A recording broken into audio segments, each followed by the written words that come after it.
ان سب کے پاس وہ ریزلٹس موجود ہیں.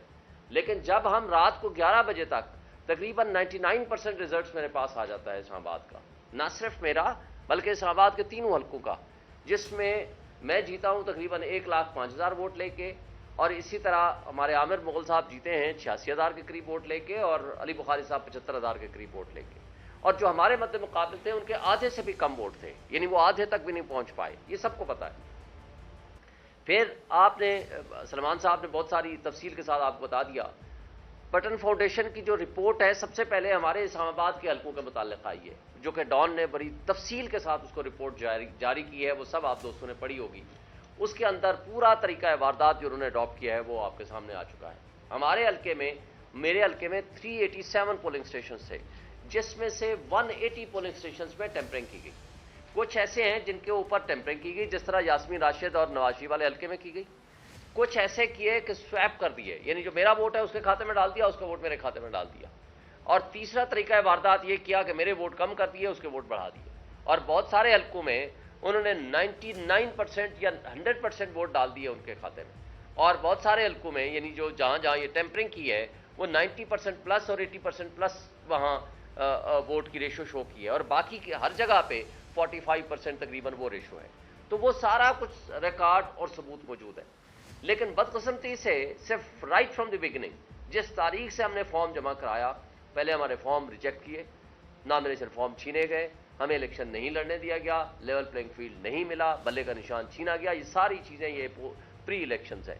پوسٹ الیکشن 8 کو جب 180 کے قریب ہماری سیٹیں آ چکی ہیں, ہم جیت رہے ہیں, اس وقت جس طرح رات کو 12 بجے چیف الیکشن کمیشنر کہیں چلے جاتے ہیں, آپ کے پورے میڈیا نے رپورٹ کیا ہے, آج تک اس کا جواب نہیں آیا, وہ کہاں چلے جاتے ہیں, اور اسی وقت وہ رپورٹنگ رک جاتی ہے. آپ کے تمام ٹی وی چینلز کو کہا جاتا ہے کہ کوئی رپورٹ نہیں کریں گے, اور اس کے بعد وہ 3 گھنٹے بعد واپس آتے ہیں اور ریزلٹ ریورس ہونا شروع ہو جاتا ہے. اور اس کے بعد اگلے دن 9 فروری کو جو کچھ انہوں نے کیا وہ آپ کے سامنے. اب میرے حلقے میں ایک چھوٹا سے, میں الیکشن کمیشن کے جرائم کی ایک بہت بڑی لسٹ ہے, میں چھوٹی سی آپ کو مثال پیش کروں. یہ سلمان کے ساتھ بھی کیا تھا, جس کو ہائی کورٹ میں بعد میں انہوں نے ریکٹیفائی کر دیا. میرے کیس میں ریکٹیفائی بھی نہیں کیا. میرے کیس میں فارم 47 3 ہے, ایک بنایا 9 کو, ایک بنایا 10 کو, ایک بنایا 11 کو, ایک بنایا 12 کو. اب جو انہوں نے سرٹیفائڈ کاپیاں جمع کرائی ہیں, 12 کا فارم 47 ہے, 12 فروری کا, 12 فروری کا فارم 48 ہے, 49 ہے, اور 11 کا نوٹیفیکیشن ہے, یعنی ایک دن پہلے کا نوٹیفیکیشن ہے. ووٹوں کی گنتی, consolidation of process of votes, وہ اس کے بعد کا ہے. اور جب ہم ہائی کورٹ الیکشن کمیشن میں جاتے ہیں تو وہ صرف یہ کہہ کے ہمیں ریجیکٹ کر دیتے ہیں کہ جناب آپ ٹریبونل بن گئے, آپ ادھر چلے جائیں. یہ نہیں فیصلہ کرتے کہ جناب یہ notification itself wide up an issue ہے, کہ کیسے ممکن ہے کہ آپ ووٹوں کی گنتی بعد میں کرتے ہیں. اور پھر ان کے جرائم کی ایک اور بڑی وجہ, 11 تاریخ کو خود میرے کیس میں وہ سٹے دیتا ہے الیکشن کمیشن آف پاکستان. وہ کہتا ہے process of consolidation is suspended, آپ سارے گواہ ہیں, آپ لوگوں کی موجودگی میں وہ ہوا. پھر میں چلا جاتا ہوں آر او کے پاس, وہاں اس دن میں نے پریس کانفرنس بھی کی تھی. ریٹرننگ افسر مجھے لکھ کے دیتا ہے رائٹنگ اوریجنل کہ process of consolidation is postponed. یہ 11 فروری کی بات ہے, لیکن 11 کو ہی 2 گھنٹے بعد وہ رزلٹ آ جاتا ہے کہ جناب یہ نوٹیفیکیشن آ گیا آپ کا. اور پروسیس آف کنسالیڈیشن 12 کو جا کر وہ کرتے ہیں, وہ بھی بیک ڈیٹڈ کی بعد میں انہوں نے, اور آج تک وہ فیلڈ میں ہے. پھر جب ہمارا کیس شروع ہوتا ہے, جج صاحب یہ کہہ دیتے ہیں کہ جناب آپ فارم 45 اوریجنل لے آئیں اور جواب دے دیں. وہ جواب دینے اور فارم دینے کی بجائے بھاگم بھاگ چلے جائیں. اس دوران آرڈیننس آ جاتا ہے, اور آرڈیننس کون سائن کر رہا ہے؟ وہ جو ان سے ہارے ہوئے ہیں, تیمور ملک صاحب سے, ماشاء اللہ چیئرمین سینٹ صاحب, اس دن وہ ایکٹنگ پریزیڈنٹ صاحب تھے. آرڈیننس آ جاتا ہے, یسر رضا گیلانی صاحب. اور اس کے بعد کیا کرتے ہیں, پھر ایکٹ بھی بعد میں آپ کو پتا ہے وہ آ گیا.